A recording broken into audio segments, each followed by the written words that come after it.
Université d'été de l'animal 2020. Les tortues, 220 millions d'années d'adaptabilité. Une conférence de Bernard Deveau. Présentation, Yolène Delabigne. Bernard Deveau, donc on va faire notre quatrième partie sur cette tortue qui est une reine de l'adaptation. Alors vous en avez parlé tout à l'heure que Darwin déjà s'était passionné quand même pour les tortues.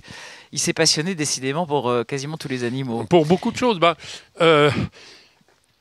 Effectivement, la première fois qu'il a observé, il est allé qu'une seule fois de toute façon, et vous savez seulement pendant 3 semaines, mais pendant 3 semaines il a établi tout le fondement de ses futurs travaux. Et alors il a découvert 2 curiosités. Il s'est aperçu que les pinsons, selon les îles où il vivait, avaient des becs plus ou moins épais ou pointus. Mais il s'est aperçu également que la même espèce de tortue géante, qui s'appelle Chelonoidis nigra, la tortue noire, eh bien, à 10 km de distance sur les îlots, elles étaient différentes. Sur l'îlot principal, c'était des tortues basses et classiques. Et sur l'îlot juste à côté, elles avaient des coups démesurés comme ça. Et il l'a noté, il a dit, mais il doit y avoir une raison pour qu'elles se soient modifiées comme ça selon les îles. Il n'empêche que, revenu à Londres, c'est surtout sur les pinsons qu'il a travaillé, et son livre de l'origine des espèces a été basé sur cette modification des plus aptes sur les îles des Galapagos. Et alors, les tortues des Galapagos, en effet, sur l'île de Santa Cruz, qui est l'île principale, vous avez des animaux qui vivent dans les petits trous d'eau et qui pèsent 200 kilos et qui sont un peu rondes et qui marchent comme ça tranquillement et qui mangent l'herbe du sol. Mais, regardez, alors ça, c'est ce que je viens de vous décrire, c'est à gauche. La tortue, disons, classique. Et à droite. Alors en plus, cette photo c'est une exception absolue qui a fait tous les médias du monde. C'est ce qu'on appelle, vous l'avez sans doute entendu parler, c'est le vieux Georges. Vous savez, c'est une tortue qui est morte il y a 3-4 ans. Et c'était la dernière représentante de sa sous-espèce, la tortue de l'île de Pinta. Et regardez comment elle est fabriquée, cette tortue. Je comprends que Darwin, il a été stupéfait devant ce genre d'animal. Elle a un cou immense. Elle a des pattes avant très très développées qui lui permettent de se dresser comme ça. Et sa carapace est devenue, maintenant elle est toujours à 45 degrés comme ça, et elle est échancrée à l'avant pour laisser passer le cou. Et on appelle ça la carapace en forme de selle de cheval. Et pourquoi elle est comme ça? Alors, malheureusement, Darwin, il n'a pas eu le temps de creuser, mais par la suite, d'autres scientifiques ont compris. Sur l'île où vivent ces tortues bizarres, il n'y a pas d'herbe sur le sol, c'est trop sec. Et la seule nourriture, ce sont des feuilles de petits arbustes, mais sauf que les arbustes, des fois, ils sont très hauts. Eh bien, au fil de l'adaptation, au fil des siècles, les tortues qui ont été emportées par les courants sur la mer et qui ont atterri sur ces îles-là, pour se nourrir, elles ont dû se hisser sur leurs pattes avant, de tendre leur cou. C'est le principe des girafes, en fait. Et au bout de quelques générations, elles sont devenues comme ça, avec un cou immense, et elles sont restées comme ça. Et c'est devenu épigénétique, c'est-à-dire que ça se transmet évidemment des parents aux enfants. Et les tortues sont comme ça maintenant, avec une carapace et un corps tout à fait différent de la tortue initiale. Voilà.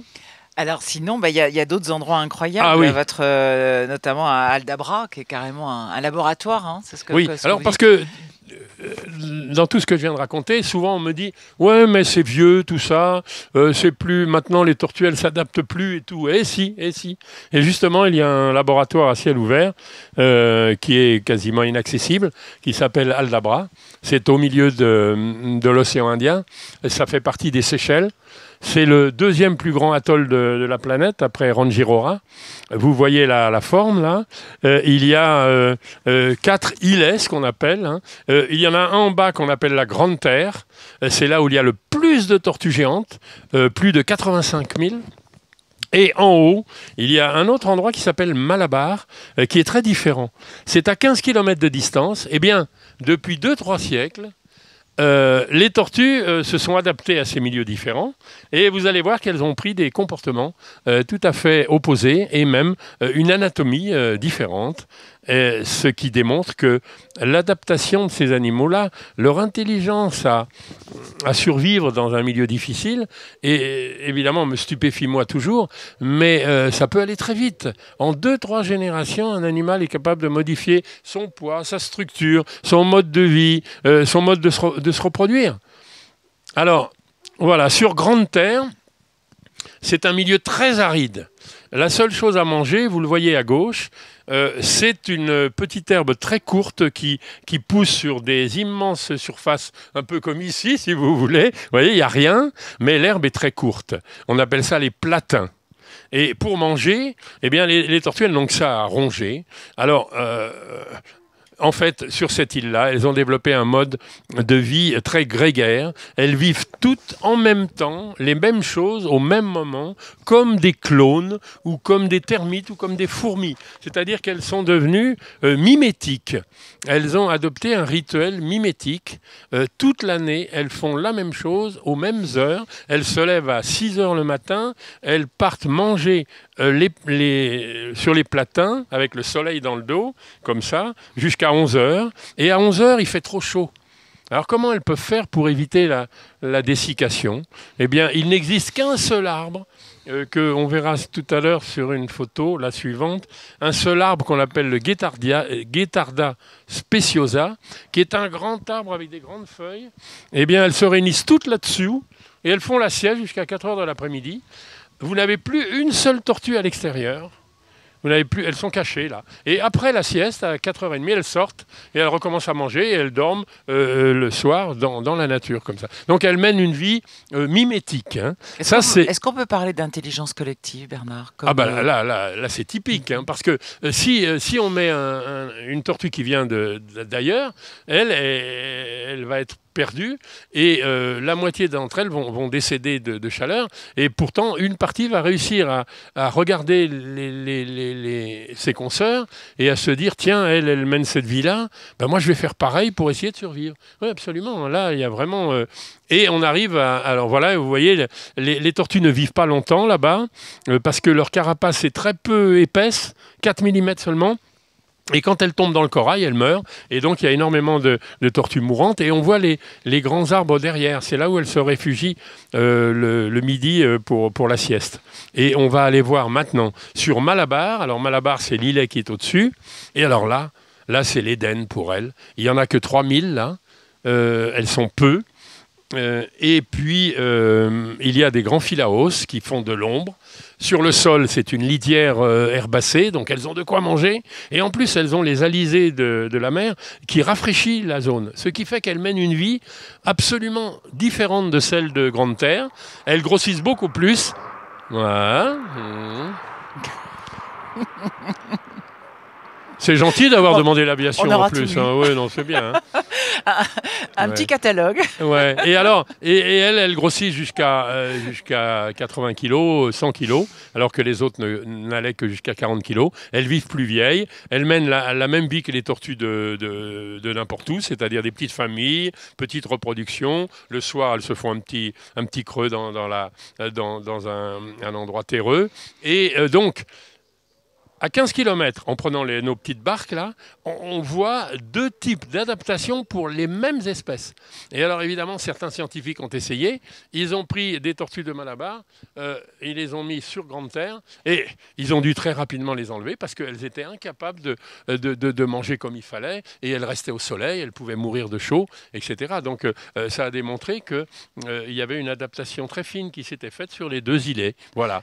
Et ça, pour moi, Aldabra, c'est un exemple parfait de l'intelligence adaptative de ces animaux. Oui. Alors justement, puisque vous nous parlez d'adaptation, vous pouvez nous donner les inventions incroyables des tortues, parce qu'on n'en a pas encore parlé. Oui, la climatisation, par exemple. Voilà. Elles ont inventé beaucoup de choses, dont le GPS, c'est-à-dire que c'est pas nous les hommes qui avons inventé le GPS. Hein. Les tortues depuis le départ, elles ont dans leurs cellules des petites particules infimes de magnétite Et il y a quelqu'un qui s'occupe des pigeons, je crois, ici. Eh bien, c'est la même chose que chez les pigeons. C'est-à-dire que cette magnétite, elle est orientée comme une aiguille aimantée. Et les tortues marines, entre autres, savent en permanence où elles se trouvent. Et vous savez que les tortues marines reviennent pondre à l'endroit même où elles sont nées. Donc elles font le tour de la Terre et elles reviennent. Elles reconnaissent absolument grâce à ce magnétisme intérieur. Alors, elles ont inventé aussi l'antigel. C'est ça qui est aussi étonnant. Les reptiles, vous le savez, sont à la température extérieure. Aujourd'hui, par exemple, elles seraient à 20 degrés à peu près. Et quand la température descend très bas, qu'est-ce qui se passe ? Eh bien, elles aussi, malheureusement, leur température descend. Elles ne peuvent pas se réchauffer comme nous, les mammifères qui avons une chaudière interne. Elles ne peuvent pas. Et qu'est-ce qui va se passer ? Elles peuvent mourir en dessous de 0 degré. Et pourtant, alors les tortues françaises, par exemple, quand il fait très froid, les tortues de Provence, elles creusent des petits abris sous les buissons pour passer l'hiver. Ça va. Mais il y a des tortues au sud du Canada, au bord du Saint-Laurent, qui se trouvent des fois bloquées dans la glace. Et on les a sorties, on les a examinées, on connaît bien maintenant le système. Elles sont à moins 7 degrés. C'est-à-dire que leur corps est comme de la glace, et même il y a des gens qui les ont cassés en les prenant comme ça. Mais alors comment elles survivent ? Eh bien, d'une part, leur cœur, quand arrive le grand froid, elles ne mangent plus, elles ne boivent plus, et leur cœur se ralentit jusqu'à 1 pulsation à la minute, au lieu de 30 d'habitude. Et quand il fait vraiment trop froid, leur cœur s'arrête. Et leurs poumons s'arrêtent, évidemment. Et elles deviennent comme mortes. Mais comment leur corps ne dépérit pas ? Eh bien, elles ont inventé un antigel naturel. C'est-à-dire que nous, quand on nous refroidit, il va y avoir des grands cristaux de glace dans nos cellules qui vont exploser nos cellules et on va mourir. Or, elles ont un antigel naturel qui fait qu'elles n'ont pas des gros cristaux de glace. Elles ont... Disons que leurs cellules, à l'intérieur, restent encore liquides, bien que tout le corps soit à moins 7 degrés. Et donc, quand le printemps arrive, eh bien, les tortues, elles reprennent vie, leur cœur se remet à fonctionner normalement, et elles ont donc inventé, les premières, la cryogénisation. Enfin, il y a des batraciens également qui le font, mais évidemment, beaucoup de scientifiques aimeraient trouver comment ça fonctionne pour nous le faire à nous, mais bon, est-ce que c'est bien utile de vivre dans le grand froid ? Je ne sais pas. Mais vous voyez, elles ont inventé tout ça, et voilà, je crois que j'ai pas les inventions majeures, j'en ai pas oublié trop. Je ne crois pas. Elles savent chanter, elles savent creuser des terriers pour se protéger de la chaleur. Elles creusent des terriers de 15 mètres de profondeur, les tortues d'Afrique. Et comme ça, il fait 8 degrés de moins au fond qu'à l'extérieur. Elles ont inventé la climatisation également. Tout ça bien avant nous. Voilà. Merci Bernard Deveau pour votre passion. Je vous rappelle que vous pouvez lire son livre « La vie secrète des tortues » chez Delachaux et Nestlé.